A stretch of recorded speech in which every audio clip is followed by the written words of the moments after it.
Okay. ನಾನು ಎಷ್ಟೊಂದು ಜನ ಮಕ್ಕಳ ಪೇಪರ್ಸಲ್ಲಿ ನೋಡಿದ್ದೀನಿ. ಅವ್ರಿಗೆ ಕೋಲನ್ನ ಉತ್ತರದಲ್ಲಿ ಬರೀತಾರೆ. ಅದು ಬರೀಕೂಡ್ದು.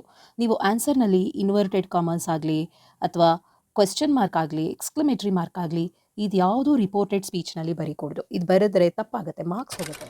ಎಲ್ರಿಗೂ ನಮಸ್ಕಾರ. ಇವತ್ತಿನ ಈ ವಿಡಿಯೋದಲ್ಲಿ ನಾವು ಸೆಕೆಂಡ್ PUC ಎಕ್ಸಾಮ್ ದೃಷ್ಟಿಯಿಂದ ಅತ್ಯಂತ ಮುಖ್ಯವಾದ ಟಾಪಿಕ್ ಆದ ರಿಪೋರ್ಟೆಡ್ ಸ್ಪೀಚ್ ಬಗ್ಗೆ ಕಲಿಯಲಿದ್ದೇವೆ. I know many of you feel that grammar is difficult, ಆದರೆ ಚಿಂತೆ ಮಾಡಬೇಡಿ. Today we will break down the rules in such a way that makes English truly easy for you. ಈ video ಮುಗಿಯೋ ಅಷ್ಟರಲ್ಲಿ ನೀವು reported ಸ್ಪೀಚ್ನಲ್ಲಿ ಫುಲ್ ಮಾರ್ಕ್ಸ್ ತಗೊಳ್ಳೋದು ಖಂಡಿತ. So paper and pen ready ಮಾಡಿಟ್ಕೊಳ್ಳಿ. Let us get started and make English so easy. ಇವತ್ತಿನ reported ಸ್ಪೀಚ್ಗೆ ನಾನು ತಗೊಂಡಿರೋ example is this. It is between roof and a woman. Roof, do not forget. First one, our sign is the motor car. Woman, is it like Marcus's car? Roof, it is the same car. Do not look at the other with the man's head. So we have 1, 2, 3, 4, 5 sentences. ಇದು ಐದನ್ನು reported speech ಆಗಿ ಹೇಗೆ convert ಮಾಡೋದು ಅಂತ step by step ಆಗಿ ನೋಡೋಣ. ರೂಲ್ಸನ್ನೆಲ್ಲ ನಾನು ಹೇಳ್ತಾ ಹೋಗ್ತೀನಿ, ನೀವು ನೋಟ್ ಮಾಡ್ಕೊಳ್ಳಿ, ಯಾವುದೂ ಮಿಸ್ ಮಾಡಬೇಡಿ. ನಾನು ಎಕ್ಸ್ಪ್ಲೈನ್ ಮಾಡಿರೋದ್ರಲ್ಲಿ ಏನಾದರೂ ಡೌಟ್ಸ್ ಇದ್ದರೆ ನನಗೆ ಕಮೆಂಟ್ ಸೆಕ್ಷನ್ನಲ್ಲಿ ತಿಳಿಸಿ, ನಾನು ನಿಮಗೆ ಅದನ್ನು ಕ್ಲಾರಿಫೈ ಮಾಡ್ತೀನಿ. ಮೊದಲು ನಾವು ಈ ಕಾನ್ವರ್ಸೇಷನ್ ಯಾರ ನಡುವೆ ನಡೀತಿದೆ ಅಂತ ನೋಡ್ಕೊಳ್ಳೋಣ. It is between roof and the woman.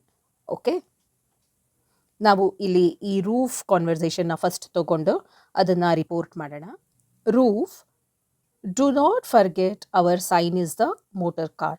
Roof ಏನು ಹೇಳ್ತಾ ಇದ್ದಾನೆ ಅಂತಂದರೆ, ಡು ನಾಟ್ ಫರ್ಗೆಟ್, ಮರಿಬೇಡಿ, ನಮ್ಮ ಚಿಹ್ನೆ ಮೋಟರ್ ಕಾರ್ ಅಂತ. ಇದನ್ನು ಹೇಗೆ ರಿಪೋರ್ಟ್ ಮಾಡ್ತೀರಾ? ನೀವು ಯಾರಿಗಾದ್ರೂ ಹೇಳಬೇಕಾದ್ರೆ ಏನಂತ ಹೇಳ್ತೀರಾ? ರೂಫ್ ಹೇಳ್ದ, ಮರಿಬೇಡಿ, ನಮ್ಮ ಚಿಹ್ನೆ ಮೋಟರ್ ಕಾರ್ ಅಂತ, ಅವರ ಚಿಹ್ನೆ ಮೋಟರ್ ಕಾರ್ ಅಂತ. ಸೊ ಇದನ್ನು ಬರಿಬೇಕಾದ್ರೆ ಏನಂತ ಹೇಳಬೇಕು ಅಂತಂದರೆ,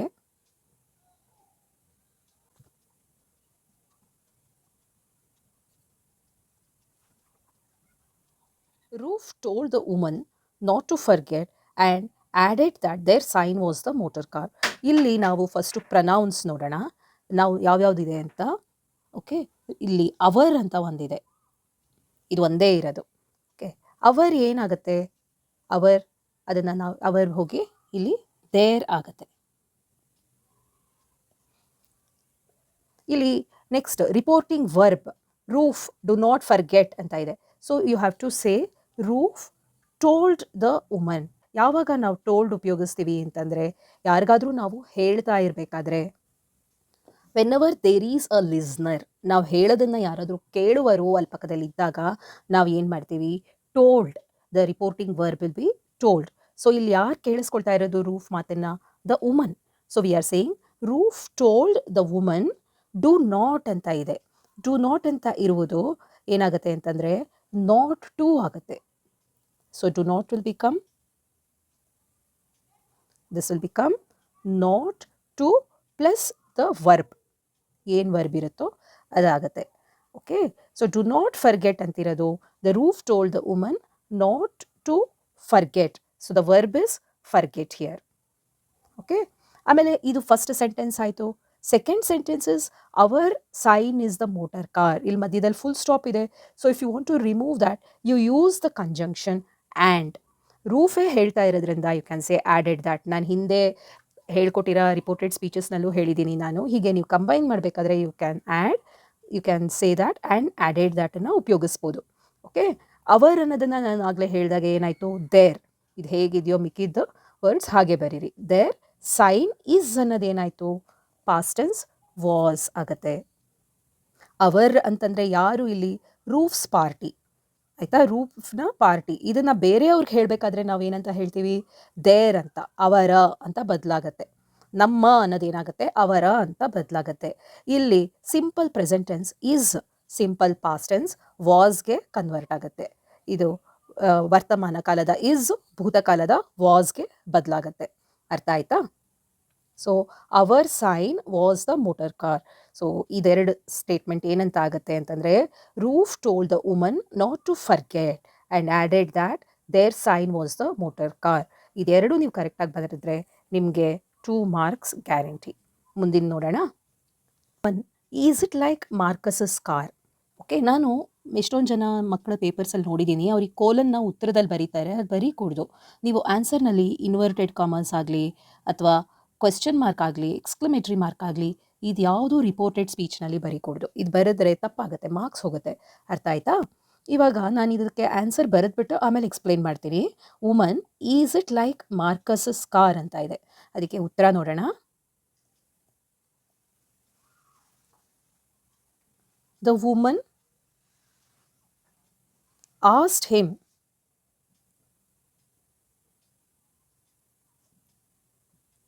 if it was like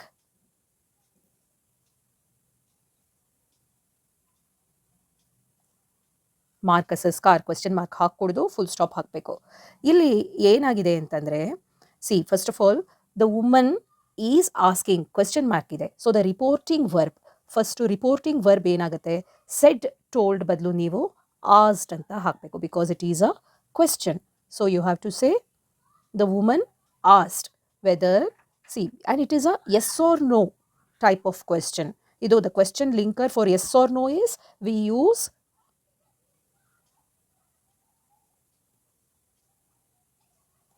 for yes or no type of question. ಇದಕ್ಕೆ ನಮಗೆ ಈ ಪ್ರಶ್ನೆ ಕೇಳಿದ್ರೆ ನಮಗೆ ಉತ್ತರನ ಯಾವ ಥರ ಕೊಡ್ಬೋದು, ಹೌದು ಅಥವಾ ಇಲ್ಲದಲ್ಲಿ ಉತ್ತರ ಕೊಡ್ಬೋದು, ಎಸ್ ಆರ್ ನೋ ಅಂತ. ಆ ಥರ ಪ್ರಶ್ನೆ ಇದು. ಆ ಥರ ಪ್ರಶ್ನೆ ಬಂದಾಗ ನಾವು ಏನು ಲಿಂಕರ್ ಯೂಸ್ ಮಾಡಬೇಕು ಅಂತಂದರೆ, ನಾವು ಈ ಇಫ್ ಆರ್ ವೆದರ್ ಇದನ್ನು ಉಪಯೋಗಿಸ್ಬೇಕು. ಅದಕ್ಕೆ ನಾನಿಲ್ಲಿ ಇಫ್ ಅಂತ ಉಪಯೋಗಿಸಿದ್ದೀನಿ ನೋಡಿ. ದ ವುಮನ್ ಆಸ್ಡ್ ಹಿಮ್ ಅಂದರೆ ಯಾರು ಇಲ್ಲಿ? ರೂಫ್. ರೂಫು ಪುರುಷ ಆಗಿರೋದ್ರಿಂದ ಹಿಮ್ ಅಂತ. The conversation is between roof and the woman. Roof ಪುರುಷ ಆಗಿರೋದ್ರಿಂದ ಹಿಮ್. ಇನ್ನು ಯಾರಾದರೂ ಹೆಂಗಸಾಗಿದ್ದರೆ ಅಲ್ಲಿ ಆಸ್ಡ್ ಹರ್ ಆಗಿರೋದು. Okay, this is the pronoun. The pronoun that we are using is him.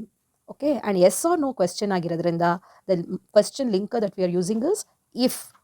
And is it ಹಾಗೇ ಇದೆ. ಓಕೆ, ಈಸ್ ಇಟ್ ಅನ್ನೋದೇನಾಗುತ್ತೆ, it was ಆಗುತ್ತೆ. Whenever you are asking question, ಇಲ್ಲಿ ನೋಡಿ ವರ್ಬು ಮುಂಚೆ ಬರುತ್ತೆ ಇದಕ್ಕೆ, ನೌನ್ಗೆ. ಇಲ್ಲಿ ಪ್ರನೌನ್ ಇದೆ. ಓಕೆ, ಇಲ್ಲಿ ಏನಾಗುತ್ತೆ, when it is a statement it is the other way round. Is it ಅನ್ನೋದೇನಾಗುತ್ತೆ, ಇಟ್ ವಾಸ್ ಆಗುತ್ತೆ. Was because it is past tense. Simple present becomes simple past tense. So is it like Marcus's car ಅನ್ನೋದೇನಾಗುತ್ತೆ, it was ಆಗುತ್ತೆ. Like Marcus's car ಅದೇನಿದೆಯೋ ಹಾಗೆ ಉಳ್ಕೊಳ್ಳುತ್ತೆ. ಇದು ಅರ್ಥ ಆಯ್ತಾ ನಿಮಗೆ?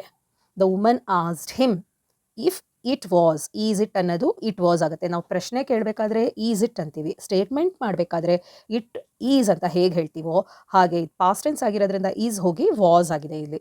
Asked him if it was like Marcus's car.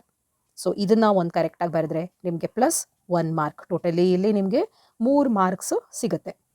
ಈಗ ನಾವು ಮುಂದಿನ ಭಾಗಕ್ಕೆ ಬರೋಣ. ಈ ಪ್ರಶ್ನೆಗೆ ರೂಫ್ ಏನು ಮಾಡ್ತಾ ಇದ್ದಾನೆ, ಇಲ್ಲಿ ಈ ವುಮನ್, ಈ ಹೆಂಗಸು ಪ್ರಶ್ನೆ ಕೇಳ್ತಾ ಇದ್ದಾಳೆ, is it like Marcus's car? ಒಂದು ಪ್ರಶ್ನೆಗೆ ನಾನು ನಿಮಗೆ ಹಳೆ ಇದು ಎಕ್ಸಾಂಪಲ್ಸ್ನಲ್ಲೆಲ್ಲ, ಹಿಂದಿನ ಎಕ್ಸಾಂಪಲ್ಸಲ್ಲಿ ಹೇಳಿದ್ದೀನಿ, ಹೇಗೆ ಒಂದು ಪ್ರಶ್ನೆಗೆ ನೆಕ್ಸ್ಟ್ ಸ್ಟೇಟ್ಮೆಂಟ್ ಯಾವಾಗಲೂ ಒಂದು ರಿಪ್ಲೈ ಆಗಿರುತ್ತೆ. ಇನ್ ಸಮ್ ಕೇಸಸ್ ಒಂದು ಪ್ರಶ್ನೆಗೆ ಮತ್ತೆ ಒಂದು ಪ್ರಶ್ನೆನೇ ಉತ್ತರ ಆಗಿರುತ್ತೆ, ಅದು ಬೇರೆ ಕೇಸ್. ಸೊ ಈ ಪ್ರಶ್ನೆಗೆ ರೂಫ್ ಏನಾದರೂ ಹೇಳಬೇಕು ಅಂದರೆ ಅದು ಉತ್ತರ ಅಂತ ಅನ್ನಿಸ್ಕೊಳತ್ತೆ ಅಲ್ವಾ? ಸೊ ರೂಫ್ ರಿಪೋರ್ಟಿಂಗ್ ವರ್ಬ್ ಏನಾಗುತ್ತೆ ಇಲ್ಲಿ, ರಿಪ್ಲೈಡ್ ಆಗುತ್ತೆ. ಇವಾಗ ನಾನು ಫಸ್ಟ್ ಉತ್ತರ ಬರೆದ್ಬಿಡ್ತೀನಿ, ಆಮೇಲೆ ಡಿಸ್ಕಸ್ ಮಾಡೋಣ ಹೇಗೆ ಅದು ಬಂತು ಅಂತ. ಆಯಿತಾ? ರೂಫ್, ನಾನು ಹೇಳಿದ ಥರ ಪ್ರಶ್ನೆಗೆ ಉತ್ತರ ರಿಪ್ಲೈಡ್ ದ್ಯಾಟ್. ರಿಪ್ಲೈಡ್ ಅಂತಿದ್ದಾಗ ನೀವು ದ್ಯಾಟ್ ಉಪಯೋಗಿಸ್ಬೇಕಲ್ವಾ? So roof replied that